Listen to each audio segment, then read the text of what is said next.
शेरू आइज छिटो यहाँ आइज आइज आइज छिटो छिटो जाउँ जाउँ जाउँ छिटो जाउँ गाइस फाइनली म चाहिँ आफ्नो यहाँ आज आज छिटो आइज म गएँ भाइ आउँदैनस् छिटो आइज छिटो छिटो आइज आइज आइज छिटो म छोडेर जान्छु नत्र भने आइज आइज आइज आइज आइज छिटो बस छिटो बस छिटो बस छिटो बस मेरो भाइ म गएँ भाइ आइज छिटो आइज छिटो आइज बस बस बस भेरी गुड गुड बोय चलते हैं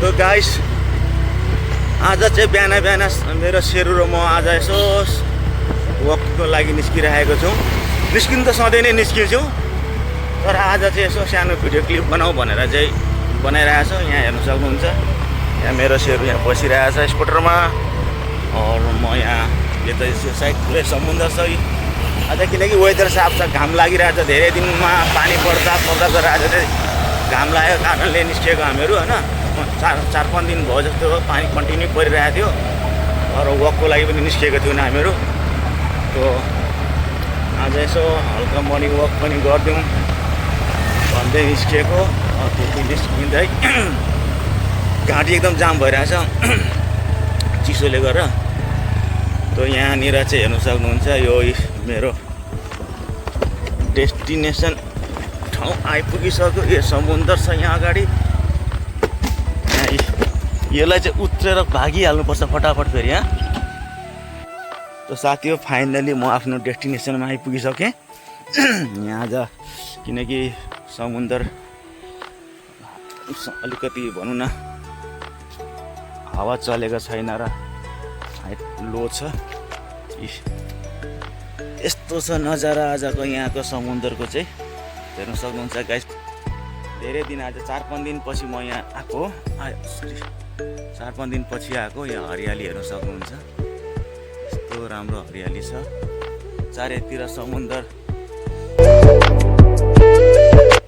साथीहरू हेर्नु सक्नुहुन्छ यो छ नि यो जो डिजाइन जो बनाएको सानो सानो गङ्गटाको बच्चाले यस्तो राम्रो यहाँ हेर्नु न भित्र पसेर चाहिँ यिनीहरूले माटो बलुवा निकाल्छ हो अरू भित्र यो बसिरहेको हुन्छ यस्तो राम्रो डिजाइन देखिन्छ कि हेर्नु सक्नुहुन्छ यो मान्छेले बुट्टा भरे जस्तो देखिन्छ साथीहरू हेर्नु न कस्तो राम्रो चाहिँ कति मेहनत गरेछ यहाँनिर छ सानो गङ्गटाहरू पख्दैछ हेर्नु सक्नुहुन्छ हेर्नु पनि दुलोभित्र पस्यो नि होइन यस्तो मेहनत गर्छ कि यो ए समुद्रको नजारा यस्तो छ पर एउटा बोट जाँदै रहेछ त्यसलाई म जुम गरेर देखाउँछु त टाढो छ तर धेरै टाढो देखिन्छ कि देखिँदैन देखियो तर त्यति क्लियर आएन धेरै टाढो छ पर एउटा बोट जाँदैछ यो चाहिँ हाभलक आइल्यान्डदेखि यता यो साइड नील जाँदैछ नील गएको यो साइड जान्छ यसको यो त्यो पर देख्ने आइल्यान्डको पल्लोपट्टि पछाडि नील हो अरू यता देख्ने यता अगाडि चाहिँ यता हाभलकको जेट्टी छ पर अगाडि त्यो जेट्टीबाट हेर्नु सक्नुहुन्छ त्यो परको पछाडिबाट आएको त्यो जेट्टीबाट चाहिँ यस्तो घुमेर यो नील जान्छ नीलबाट फेरि त्यतै घुमेर फेरि यो उता पोर्टब्लेयर जान्छ साथीहरू फाइनली मेरो एक्सर्साइज पनि पुरा भइसक्यो हेर्नु सक्नुहुन्छ पसिना एक्सर्साइज भन्नाले अब म अब त्यस्तो हार्ड एक्सर्साइज होइन हल्का अब एक्सर्साइजको भिडियो तपाईँलाई मैले देखाइनँ किनकि म यही बिच साइडमै आफ्नो हल्का वक गर्छु खाली खुट्टा पाइदलै हेर्नु खाली खुट्टा हो पाइदलै यही बिच साइडतिर वक गर्ने हो र प्लस पुसअप र डिप्सहरू गर्छु अब त्यो चिज त अरू भिडियो अर्को पुरानो भिडियो पनि छँदैछ त्यो भएर मैले तपाईँलाई देखाइनँ होइन त्यो यति भन्दै आज चाहिँ मेरो यो एक्सर्साइजको पार्ट पुरा भयो र अब टाइम पनि भइसक्यो अब जाने रुमतिर जानु पऱ्यो फ्रेस भएर चाहिँ यहाँ मेरो शेरू पनि मलाई पर्खेर बसिरहेछ यसले एक्सर्साइज गर्ने होइन सुतिरहेछ चलुट हिँडिन्छ आइज तो यहाँ जो स्कुटी छ यहाँ मेरो आएको चाहिँ म बिहान आज कति बजे 6:30 बजेतिर रुमबाट निस्केको थिएँ हो यहाँ चप्पल छ क्रक्स अन्त 6:30 बजेतिर रुमबाट निस्केको शेरू आइज आइ गर्दै बसेको होइन यही हो साथी हो अब त अवस्था राम्रो चलिरहेछ। अब यो स्कुटर स्टार्ट नगर्नु जसमा आएर बस्दैन, फेरि जस्तो स्टार्ट गर्छ त्यस्तै आएर बस्छ। यो यहाँ स्कुटी पनि कति किलोमिटर चलिसक्यो यो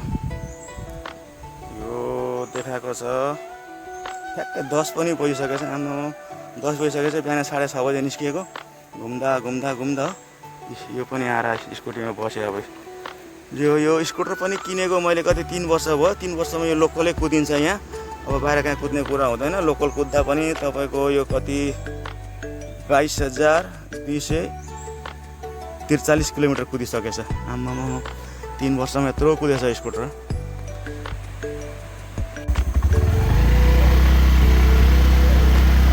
साथीहरू फाइनली म चाहिँ रोडमा आइसकेँ, निक्लि पनि सकेँ।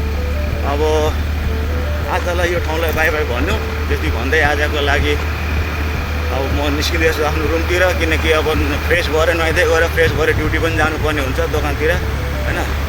त्यो कारणले बिहानै निक्लेको 10 बजिसकेछ, थाहा पनि पाइनँ मैले त।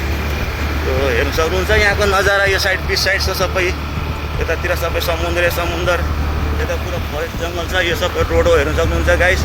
और यहाँ मेरो सेरु छ, और यहाँ म हो। त्यति जे होस्, मतलब कि धेरै शान्ति छ, धेरै राम्रो हरियाली, शुद्ध वातावरण चाहिँ एकदम राम्रो छ यहाँ चाहिँ।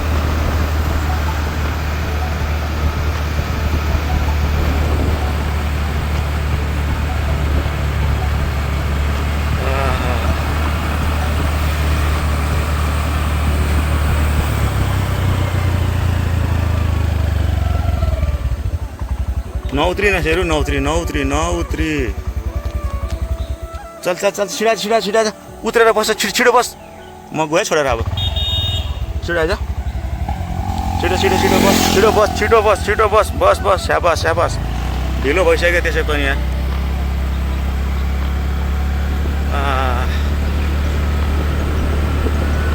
हरियाली हेर्नु न साथीहरू, कस्तो हरियाली छ। यहाँ एउटा सानो ब्रिज छ, हेर्नु सक्नुहुन्छ यो ब्रिज। यसलाई चाहिँ यहाँनिर मिठा नाला भनिन्छ, किनकि यहाँ चाहिँ अब यतातिर सबै समुद्र छ। हेर्नु सक्नुहुन्छ समुद्रको चाहिँ अब खारा पानी हुन्छ नि त, खारा पानी सबै नुनवाला पानी। त यता चाहिँ हेर्नु सक्नुहुन्छ यो चाहिँ अब यता माथि पाहाडबाट झर्ना छ, सानोतिनो झर्ना छ, झर्नाबाट आएको मिठा पानी छ। यो चाहिँ मतलब मिठा पानी भन्नाले चाहिँ हाम्रो खोला नालाको जस्तो मिठो पानी, मतलब खारा छैन। त्यो कारणले यसलाई चाहिँ मिठा नाला भनिन्छ है साथी हो। त्यति भन्दै लागौँ आफ्नो रुमतिर, हामी आफ्नो रुमतिर साथी हो। हरियाली चाहिँ अब्बर हरियाली छ नि यहाँ। फेरि यो 12 महिना यतिको, फेरि यहाँ कहिले खडेरी लाग्दैन, कहिले पनि मतलब सुक्खा मौसमै देख्दिनँ यहाँ। जहिले तहिले हरियाली नै छ, किनकि यहाँ पानी परिरहन्छ। त्यो कारणले नै होला यहाँ चाहिँ अब हरियाली भइरहने होइन। उता हाम्रो नेपालतिर जस्तो मतलब सुक्खा अब हुन्छ नि, चैत वर्षको खडेरी लाग्ने त्यस्तो चाहिँ हुँदैन यहाँनिर। एकदमै मतलब कि सुक्खा हो। र यहाँ हेर्नु सक्नुहुन्छ समुद्र, साइडमा समुद्र, यस्तो मजाको देखिन्छ। बोटहरू जाँदैछ पर।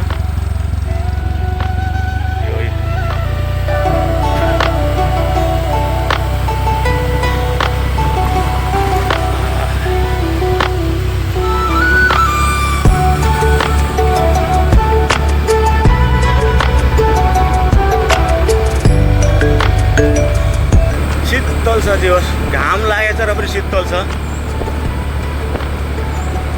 वेदर चाहिँ राम्रो भएको छ आज। जे होस् बहुत मतलब 4-5 दिन 5-6 दिनदेखि कन्टिन्यू पानी मात्रै परिरहेको थियो नि त। आज चाहिँ घाम लागेको छ वेदर, त्यसले भएर राम्रो छ आज मौसम।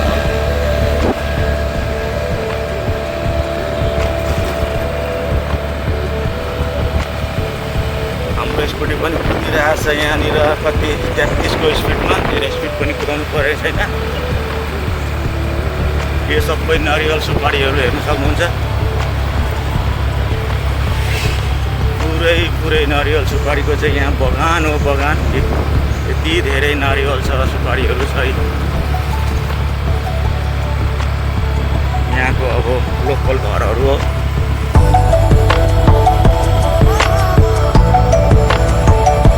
यो एउटा रिसोर्ट छ यहाँ। यसलाई नुहाइदिनु पऱ्यो भनेको साथीहरू होइन रुमभित्रै आएको छैन पर बसिरहेको छ सेरु यहाँ आइज भाइ नुहाइदिन्छ भनेर किनकि आज 4-5 दिन भयो पानी परेको थियो नुहाएको छैन अन्त नुहाइदिन्छ भनेर हेर्न रुममै आउँदैन बोलाउँदा पनि आउँदैन यहाँ आइज छिटो उता पो जान्छ झन् आइज भनेर नुहाइदिन्छ भने यस्तो चलाक छ कि